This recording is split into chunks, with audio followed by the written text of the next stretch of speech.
Hey, it's been a minute. If you're still with me, let's talk because this is going to be a different type of video. I had to take a break because social media was really starting to impact my empathy. Let's talk about it. Long time no chat, beautiful humans. Aloha. This is going to be a different type of video today. Honestly, I hit 1 year on YouTube. I was so excited. I went out and bought a teleprompter. Like I was ready to dive into another year of content creation, step up my editing game, cover more topics. And then I just felt myself getting slowly burnt out. This platform, and not just this platform, but social media in general, especially TikTok, it was really starting to, I noticed, impact my sense of empathy. More specifically, every single time I sat down to create content, I was less excited about creating content and I was just dreading the type of conversation that was possibly going to ensue. And it wasn't that I didn't believe in the type of content that I was making or I wasn't excited to create the content. It was more so the conversation and the tone of the conversations that I've noticed start to change on social media, especially geared around the type of content that I make, the things that I talk about on this channel. And it was really starting to erode not only my sense of empathy, but more so make me dread hitting post on anything. So I had to take a break, I had to reset, and I'm back. But I want to talk about the ways in which how people engage on social media, how people use social media, how it impacts content creators, influencers, how it impacts you as an individual. This sense that this tide that I'm starting to see where people are genuinely lacking empathy. And the reason why it is so frustrating to not only be a content creator and influencer, depending on the type of content you make, but why the viewer and user experience on social media has become such a hellscape. So let's talk about it. Aloha, beautiful humans. Welcome to my channel if you are new here. Welcome back if we've been locked in. My name is Sasha, and today we are just like, let's dive into all of it, celebrating a year on YouTube, what my experience has been like, why I needed a social media break, patterns and trends I am observing on social media. We're talking about it all today. So first and foremost, I hit a year on YouTube, and if you have been around for the past year, thank you so much for being here, supporting me, subscribing to the channel, encouraging me. I have been thinking about doing this for 3 years now. Since 2021, I was thinking about creating a channel, and I would always be like, no, I'm already stretched too thin. What would I talk about? Would anybody want to subscribe? Would anyone want to hear what I have to say? Apparently, people do hear what I want to say, despite the fact that less than 2% of the things that I think and hear, the thoughts that I have in my head, I share them with the atmosphere. I'm happy to have an audience. I wouldn't even say an audience so much as I am really happy that I took an opportunity on myself to create content in a different way, to create content in a manner that I've been wanting to for a while. It's helped me stretch, it's helped me grow, it's helped me connect with people, and I feel be the change that I wish to see in the world. Because for the longest time, I was really frustrated by the type of content that I was seeing, and I thought that certain voices were missing or certain elements or certain aspects and perspectives you could bring to a conversation. And that's the kind of space that I wanted to occupy on YouTube. I don't really have a niche. That's something that I've been thinking about in the past 2 or 3 months. If I want to dial down on a niche, if I want to continue to do social commentary, if I want to continue to do political commentary, if I want to just talk about my life and do lifestyle and come on here and share makeup and beauty. And I know that we are now living in a climate where you can do it all, but I think that first year of YouTube or those first few months on your platform, how you build your audience is really going to be dependent on the type of content that you lead with. If I'm reflecting on the past year, I think something that has simultaneously brought viewers to my channel is the same thing that's kind of maybe pushed people away or made people feel like, what am I getting into? You know, they don't subscribe because they don't necessarily know what the next video is going to be. In the next video, I could be talking about lifestyle. And then in the next video, I'm talking about political commentary. I'm talking about social commentary. You know, one week I'm talking about what's going on in the music industry. And then the next week, I'm talking about being child free. While I'm very much a Gemini and I want to bring my full self to this platform, I also know that sometimes when you are starting out on any platform, it's better to niche down and focus on certain things. And I think that that's something that's kind of maybe I won't say hindered my growth so much as people like to know what they're getting into. And if people don't know what they're getting into, especially in a day and age where attention is currency and you have to grab people's attention within 10 seconds, or people's scrolling time is limited, people's free time is limited. So they want to be very intentional about who they're following and what they're getting into. I recognize that a creator like me who doesn't necessarily have one niche, that the growth will be slower, and my growth absolutely has been slower. But at the same time, I'm really glad about that because I feel if I had come out of the gate with a certain level of quality, or if I had all of these expectations for myself, or my subscribers had all these expectations for me, or the casual viewer had all these expectations for me, I think I would have definitely got burnt out a lot quicker than I did. So I'm happy that this growth has been slow. By the end of the year, I wanted to hit 3,000 subscribers and I did. So I was really happy about that. So I'm just really hoping to grow this channel and at the same time, maybe niche down and start to focus on a few things. So I can't say that this is exclusively what I'm going to be talking about from here on out, but I think if I was going to say my three niches at this point would be political commentary, social commentary, and lifestyle that's going to include everything that I have going on, teaching indoor cycling. If I have makeup I want to share, if I have sweat proof makeup or hair products that I want to share, beauty products, I think I'm going to kind of focus in on those things. That's the type of content that I'm excited to create. And it's also, I feel like, the type of content that I'm mostly knowledgeable about. So again, I think that there is a place for no niche content creators who can get up here and post anything and people will listen to them talk. However, I think at the beginning of your journey, you kind of want to niche down. So now I'm not at the beginning of my journey per se, but I'm still new enough to this that I really want to expand my growth. And I think expanding my growth, doing that will be helpful if I niche down. Niching down to these topics, however, and the things that I talk about in particular, that is something that has dictated, I won't say something that has dictated my user experience, but it has led me to burnout. We just came off the heels of a very contentious election cycle, and the fallout from that election we are still feeling to this day. There is just so much that has resulted from this election, and I've talked about it candidly, not just on TikTok, but on YouTube. And the thing with the YouTube algorithm is that I am still trying to figure out this algorithm. I don't even think this video, because I haven't posted in like 2.5, almost 3 weeks now. It's going to take a minute for me to get back into the algorithm. So I don't even know if this video will make it out to the algorithm. However, the TikTok algorithm, it's something that is genuinely confusing to me. And I find that when I post certain types of content on TikTok, the algorithm is smarter, so it will push my content to people who are either following me or who have interacted and engaged with content that is similar to mine. So the conversation is a lot different on TikTok as opposed to here on YouTube when I put certain things out into the atmosphere.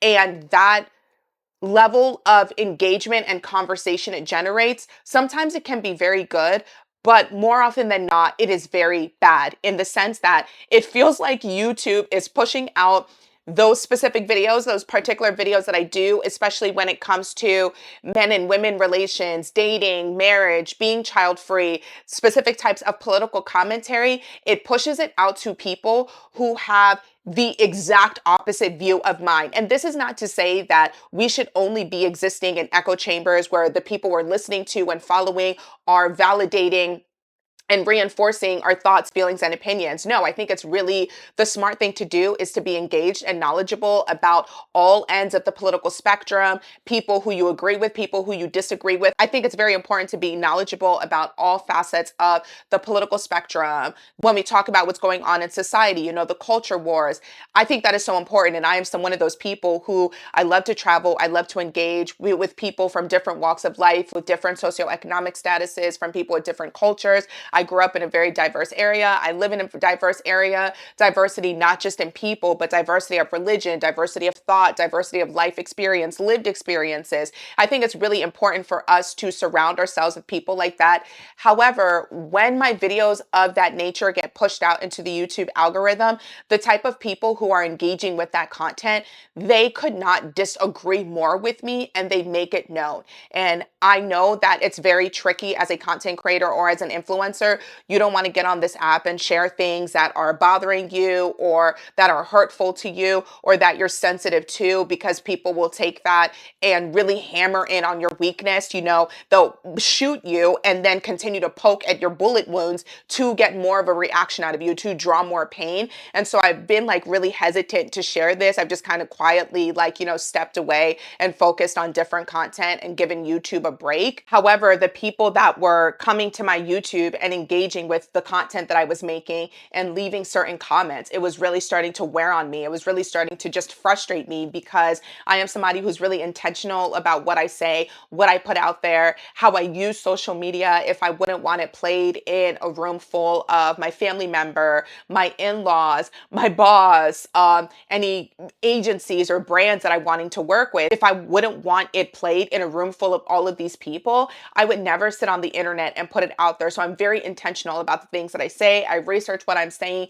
And so to take that much time to research something, to put out this piece of content only to have people not engage with it in a genuine way, or to just leave like hate comments or not even watch the entire video before commenting. Like, I remember the Sydney Sweeney video that I did on YouTube. It was fine. There were people who disagreed with me. However, in a very weird turn of events, the people who disagreed with me on TikTok, they were able to civilly share their disagreement. So, however, when I put the same video here on YouTube, I ended up pulling it down because within 3 hours, the comments were flooded with just these insults, these extreme right wingers, and I'm just being subjected to all of this misogynoir and, hatefulness and sexism and racism. It was crazy. And so for a day, I left it up because my mentality was, I'm not going to let these people win. If I take down the video that's giving into hate, and even I saw as the traffic was going up, I was like, okay, well, I can't take the video down because it'll be demonetized and da da da da.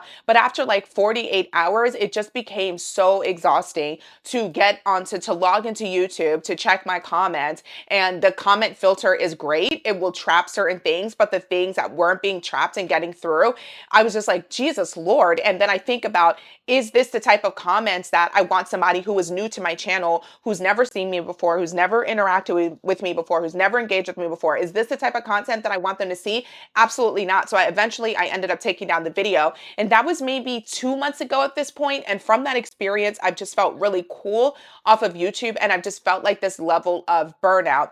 And that's something that I want to talk about in this video as well, because the user experience, even if you're not a content creator or an influencer, how you engage and interact with people on social media can really dilute the user experience. And I feel like that's why we are in part, why social media has become such a horribly divisive and negative place, because people do not practice intention at all. When they come on this app or when they use any social media platform, a lot of people use or view content creators, influencers as either entertainment or from a place of knowledge, or for whatever people will just seek out social media for whatever they use it for.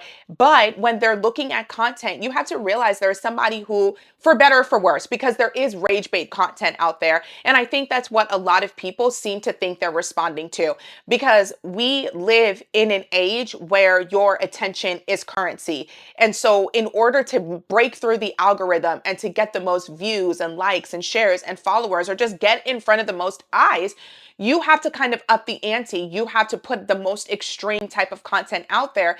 And unfortunately, that is what gets traction, especially on TikTok. So I did a video about this months ago, how rage bait content, it's making you stupider and it's impacting your emotional intelligence. And I think that's what we are seeing happen now. People are so used to rage bait that they do not take the time to discern what they are seeing, what they are viewing, whether it's something that is worth engaging with or not. People are so activated because of everything that's going on, maybe in their own personal lives, but definitely the socio-political climate that we are in, the socio-economic climate we are in. People are stretched thin, they're burnt out, they're frustrated, and because they can't take out their emotions on the true targets of their anger and frustration, they do it on social media and they do it online because it's very easy to punch down on somebody behind a screen when you don't have to deal with any of the repercussions or held accountable for anything you say. So people get on social media already angry, already activated, and looking for somebody to take out their feelings on. And who gets the brunt of this? Social media influencers and content creators. And people have such diminished attention spans that if they don't see something that validates their thoughts, feelings, and opinions immediately before they even watch the video in its entirety, because again, the attention spans are cooked, bro. They're cooked. But because the attention spans are cooked and people are so activated that they won't even watch something in its entirety before immediately jump into the comments and responding to it. And that's something that is so deeply frustrating to me, again, as someone who's very intentional about the things that I say and the time that I spend creating my content, editing my content. And I'm not saying that everybody has to just appreciate me or any content creator, any influencer for being here, but I do think that just a little bit, a fraction of respect for not only the content creators and the influencers you're watching, but even respect for yourself to slow down your nervous system, to have a pleasant viewing experience. I think that would benefit so many people and change how we are interacting with one another online.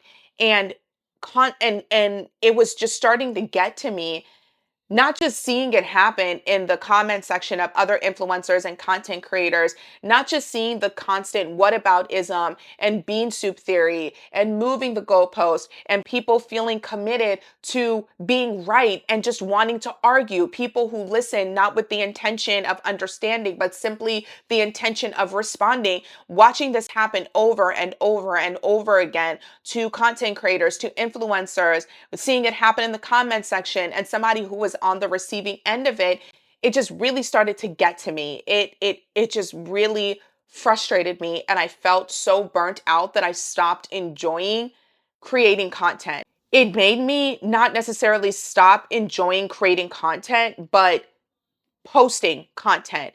And I just dreaded the kind of comments that I was going to get, or just bracing myself for to argue with people. And it's like, I'm not even posting content that is extremely divisive. I'm not sitting here sharing my explicit opinion. This is just commentary on what's happening supported by facts, and you can't argue with facts. And we've gotten to a place as a society where people feel their opinions way more or are just as valid as facts, and it's just the most frustrating thing. It's so deeply frustrating. Oh my God. Even as I'm recording this now, I don't even know if I'm going to post this.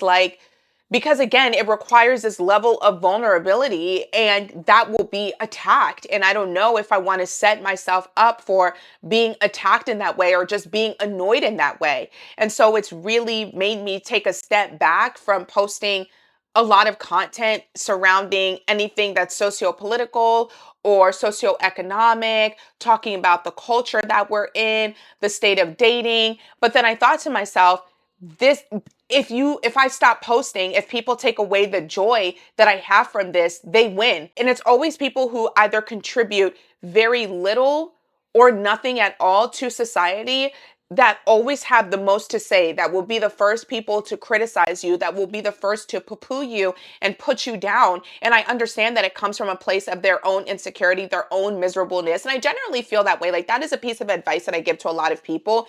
The way people are receiving you and treating you, it has nothing to do with you and everything to do with them. Like, we are all projections of somebody else's reality and lived experiences. So intellectually, I recognize that the people who are engaging with me or my content in this way, they're miserable. They're trying to get a rise out of me. They're just doing it to troll. They are essentially trolls. And I recognize that intellectually. Emotionally, however, it was something that was really starting to get just weigh on me a lot and starting to impact my empathy. And I think social media breaks are so necessary if and when you start to feel like that. And I honestly feel if more people recognize these feelings in themselves and took necessary social media breaks, we wouldn't be here as a society. We, on a daily basis on social media, we are subjected to so many things that we should not be viewing. Just all of the violence that is going on in this world. I remember when George Floyd was murdered, I had to take a break from Instagram because I would just get online and start scrolling and I would see a murder happen in front of me. I would see somebody being taken off of this planet violently. And it wasn't just George Floyd, it was other people who were the victims of gun violence. And if it's not just gun violence, then it's like physically fighting people. All of this violence and anger, all of this negative energy has been normalized on social media that one minute you could be laughing at a skit and the next minute you're watching somebody get pew-pewed. Uh, it's just a lot. It's just a lot. And I just needed a break. I needed a break. So if you follow me on TikTok, you're like, Sasha, what do you mean? You've still been posting. Not as much as I would like. And the things that I've been talking about, I've been really trying to keep it very light because I have just not wanted to deal. I've just not wanted to deal with certain types of commentary, certain types of perspectives, certain types of opinions. However, if I want to continue to post the type of content that resonates with me, that resonates with my subscribers, that resonates with just anybody out there who's wondering to themselves, am I alone here? Am I the only body who is thinking about this? Because that is a lot of what pushed me into creating content, into starting a YouTube, wondering, does anybody else feel the way that I do? I'm not seeing anybody talk about this or offer this perspective. And that is what drove me to creating content. And so I don't want to let those people win, especially if I'm doing political commentary, especially if I'm doing social commentary. I'm going to get opinions like that. But now I think I've gotten to a place where I'm just going to start blocking those people. And people will be like, oh, well, you just block people who disagree with you, or you delete comments of people who disagree with you. No, I block people and I delete comments that, in my personal opinion, demonstrate one of two things. Either A, you did not listen to the video in its entirety before making that comment, or that you just want to argue. And I have no type of patience for I just have no type of patience for people like that. You can disagree with me all you want, so long as I have gotten the sense that you have taken the time to watch my video and understand where I'm coming from and be able to disagree in a civil manner. And a lot of people do not seem capable nowadays of disagreeing without becoming racist, without becoming sexist, without devolving to misogynoir or telling somebody how ugly they are or how fat they are. This level of ugliness that has been normalized when communicating with people behind screens because you don't have to encounter them face to face. And I'm just not going to accept it in my space. I'm not going to tolerate it. It would be like someone coming into your home and taking a on the floor and then getting mad at you for picking up that and removing it and removing them. If you wouldn't want somebody to do that into your space, if you would not want somebody to bring that energy and bring that literal into your home, you should think about a content creator or an influencer's digital space, the corner of the internet that they have created for themselves, their internet home, the space that they have created for themselves. You should regard it and treat it the same way. Nobody has the right to exist in anybody's comment section and just be cruel and be hateful or being miserable. People have this really disturbing mindset that just because you post something on social media, you are opening yourself up for anything and everything, and you should be ready to receive all of it. And no, I've made videos about this in the past. You do not get carte blanche. You do not have carte blanche to attack someone, to stalk someone, to dox someone, to be hateful towards someone just because they made a video on the internet that you may disagree with. There are options that are available to you. You can block this person. You can unfollow this person to get them out of your space. Just because somebody is posting on social media does not give you the right to show up into their e-home, and their e-home, their e-space is that little corner of the internet they've created for themselves. Does not give you the right to show up into their comment section and crap on their floor and your crap in the form of a hateful, a nasty, and unnecessary comment and expect that you have the right to be there and that your comment will stay there and that you won't get blocked. That's not how any of this works. And so I think that's what I'm going to start doing in order to not just create a better user experience for myself, but also the people who follow me, the people who want to be here, the people who have supported me on this journey and want to hear the things that I have to say.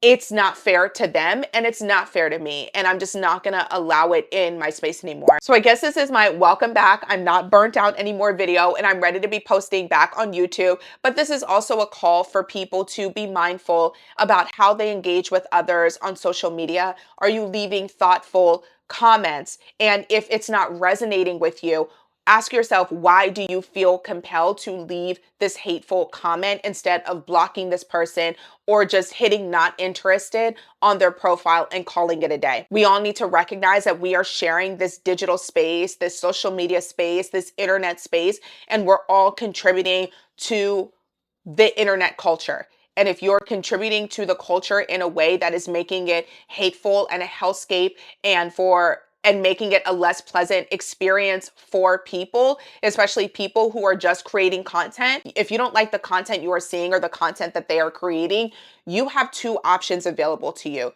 You can either block them or you can create the type of content that you think is better or the type of content that you want to see.